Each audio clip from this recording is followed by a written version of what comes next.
बाजारों और व्यापारियों से सफाई के नाम पर संपत्ति कर के साथ यूजर चार्ज की वसूली का मामला गरमा गया है। विपक्ष इस मुद्दे को लेकर लगातार सरकार को घेरने में जुटा हुआ है। दरअसल बीजेपी लगातार यूजर चार्ज में की गई बढ़ोतरी को हटाने की मांग कर रही है।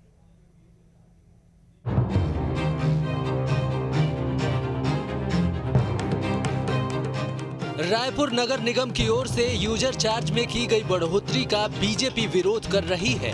बीजेपी का कहना है कि व्यापारियों से साफ सफाई के नाम पर 20 करोड़ से ज्यादा यूजर चार्ज वसूला जा रहा है। इसे लेकर कई बीजेपी नेता नगरीय प्रशासन मंत्री शिव कुमार डहरिया के आवास पहुंचे और उन्हें ज्ञापन सौंपा।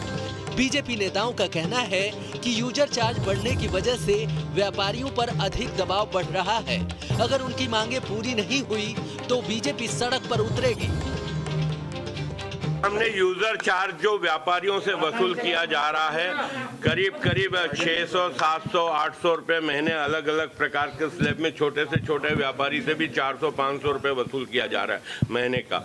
और ऐसा करके करीब बड़े 20,000 दुकानदार पूरे राजधानी में हैं जो 1000 फीट से ऊपर के दुकान चला रहे हैं। अगर हम उन 20,000 दुकानदारों से जो वसूली की जा रही है वो 20 करोड़ रुपए सालाना करीब व्यापारियों से वसूल कर रहे हैं।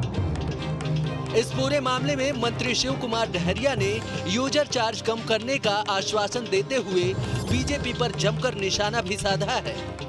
तो यूजर चार्ज होता है उसके संबंध में उन्होंने ज्ञापन दिया है कि व्यापारियों को यूजर चार्ज कम करना चाहिए।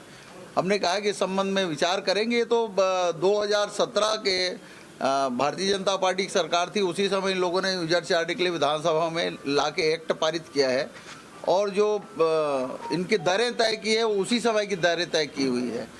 क्योंकि केंद्र सरकार ने भी कहा है कि यूजर चार्ज लेना है और ये यूजर चार्ज हमारे छत्तीसगढ़ में पूरे देश में लिया जा रहा है।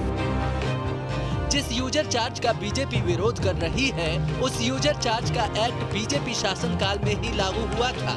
बहरहाल कैबिनेट मंत्री से मिले आश्वासन के बाद व्यापारियों को उम्मीद है कि जल्द ही यूजर चार्ज कम हो जाएगा। रायपुर से अंकुश शर्मा के साथ टीम न्यूज स्टेट।